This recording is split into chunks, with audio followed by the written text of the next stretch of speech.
Thank you.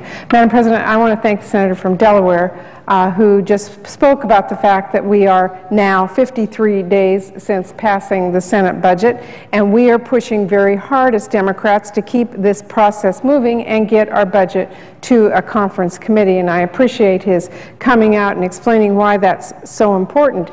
And I agree with him. We really believe that with all the urgent challenges that we face today, there is every reason to get to work right away on a bipartisan budget deal, and there is no reason to delay this until the next crisis.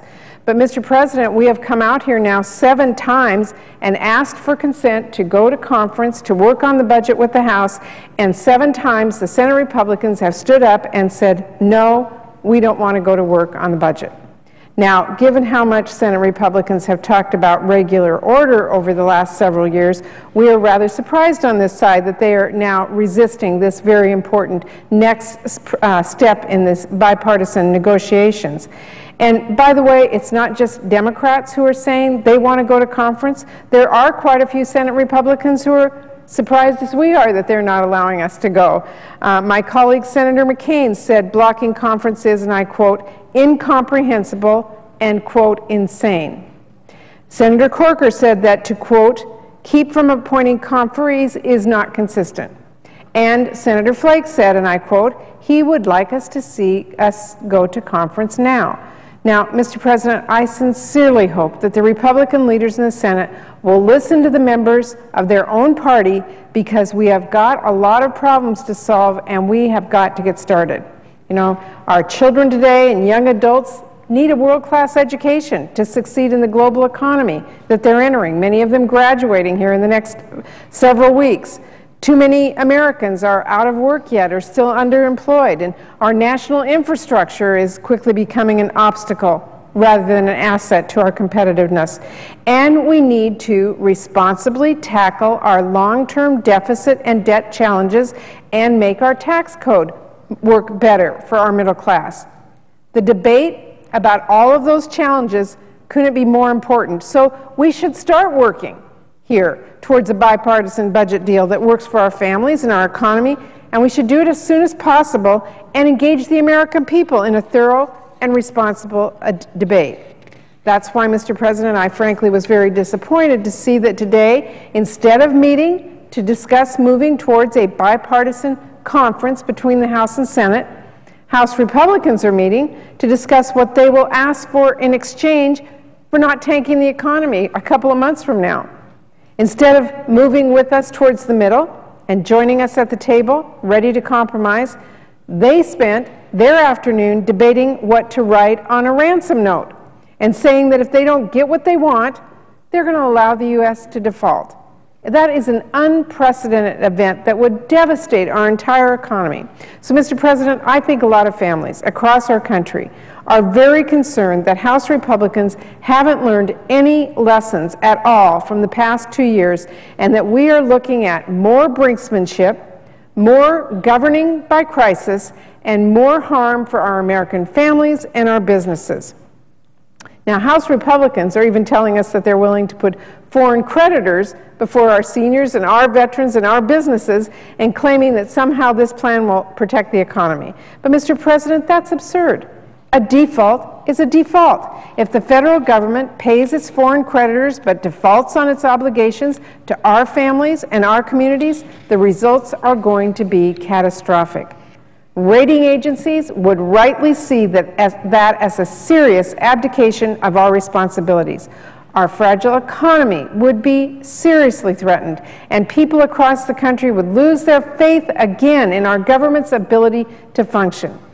So fortunately, I hope and I think it won't come to all that. Republicans have themselves been saying that default would be a, quote, financial disaster for the global economy, and that, quote, you can't not raise the debt ceiling. And just a few months ago, Republicans acknowledged how dangerous it would be to play games with the debt limit, and how politically damaging it would be to play politics with the potential economic calamity and drop their demands. So, Mr. President, what has changed since then? Why are Republicans once again issuing this empty threat that does nothing more than rattle the markets and increase uncertainty across our country? Maybe the House Republicans think that since we won't hit the debt ceiling until later than we originally expected, there could be less pressure to get a deal and more opportunity for them to extract some kind of political concession. But, Mr. President, that is exactly the wrong way to look at this, because even if we know they're going to reverse course eventually, the Republican strategy of holding our economy hostage and creating this uncertainty again and trying to push us towards another crisis has terrible consequences. All of us remember the summer of 2011 when extreme elements in the Republican Party demanded economically damaging policies leading to a downgrade of our nation's credit. Economic growth and job creation slowed to a halt. Consumer confidence plummeted. And out of that summer came sequestration. That was a policy that was meant to serve only as a trigger, and in fact was only implemented because Republicans were focused on protecting the wealthiest Americans and biggest corporations from paying even a penny more in taxes, rather than working with us a deal to prevent sequester. And now what do we have? Sequestration. And it's forcing families and communities across the country to cope with layoffs and cuts to services that they count on, things like child care and public safety. Just yesterday, Mr. President, we learned that DOD civilian employees, many of them who are veterans, by the way, are going to be furloughed. So we've got to replace sequestration. We need to do it with a balanced and responsible deficit reduction plan, but we also have got to stop lurching from crisis to crisis to crisis that allows those kinds of policies to be enacted.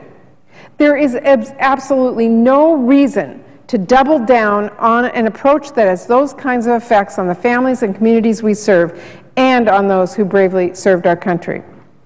So contrary to what we are now unfortunately hearing from the House, I believe that with more time to reach a fair bipartisan agreement and have all the more reason for us to move to a conference quickly and get a budget agreement. Let's get to work. Our country's challenges, rather than a looming artificial deadline or crisis, should guide this debate. And this shouldn't be controversial. There are responsible leaders on both sides of this aisle who agree. So I hope, Mr. President, that Senate Republicans will listen to the members of their own party who are calling for a conference and bring us one step closer to negotiating a bipartisan budget deal in a responsible way instead of insisting that we run down the clock. Now, I know there are factions in our government that believe that compromise is a dirty word and that getting a deal won't be easy. But I continue to believe it can and needs to be done, because alongside those who refuse to compromise, there are responsible leaders who came here to show Americans that their government works. It would be deeply irresponsible for the House to continue delaying a conference and for Senate Republicans to continue to cover for them, especially if they're doing it for political reasons or to keep the negotiations out of the public eye, or to, what I've heard, avoid taking a few tough votes. So I urge Republican colleagues to reconsider their approach. Join us in a budget conference ready to compromise and work with us towards a bipartisan budget deal that the American people deserve. Thank you, Mr. President, and I yield the floor.